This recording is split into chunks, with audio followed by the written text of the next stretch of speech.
बिस्मिल्लाहिर्रहमानिर्रहीम। अस्सलाम वालेकुम दोस्तों, हारून ऑफिशियल में आप सबको खुशामदीद कहता हूँ। उम्मीद है आप सब ठीक ठाक और खैरियत से होंगे।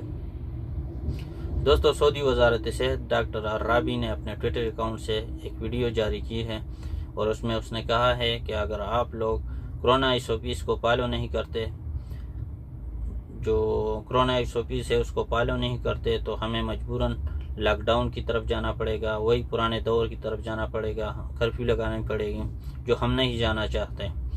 और ये इसलिए कह रहे हैं क्योंकि सऊदी अरब में आजकल कोरोना केसेस दिन ब दिन बढ़ते जा रहे हैं, जिसकी वजह ये है कि आप लोग कोरोना SOPs को फॉलो नहीं करते, मास्क का इस्तेमाल नहीं करते, रश वाली जगहों पर जाते हैं। तो उनका कहना था कि बार बार हाथ धोए, मास्क का इस्तेमाल करें, रश वाली जगहों पे ना जाया करें, जहाँ पर भीड़ भाड़ ज़्यादा होती है वहाँ पर ना जाए।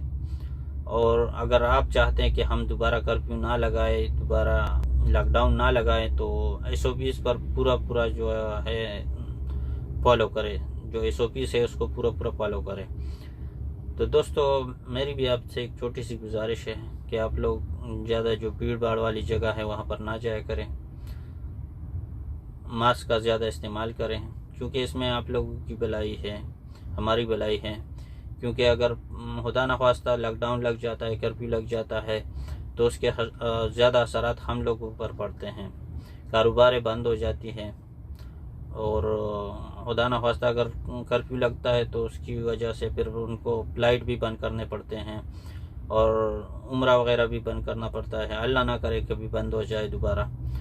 तो बहुत सा एहतियात करें, रश वाली जगहों पे ना जाया करें, मास्क का इस्तेमाल करें। और आखिर में आप सबसे एक छोटी सी गुजारिश है, अगर आपने मेरे चैनल को सब्सक्राइब नहीं किया है तो मेरे चैनल को सब्सक्राइब करें, वीडियो को लाइक करें, अपने दोस्तों के साथ शेयर करें। अपना और अपने दोस्तों और रिश्तेदारों का बहुत सा ख्याल रखें। हमें दीजिए इजाज़त, मिलते हैं एक नई वीडियो में, तब तक के लिए अल्लाह हाफिज़।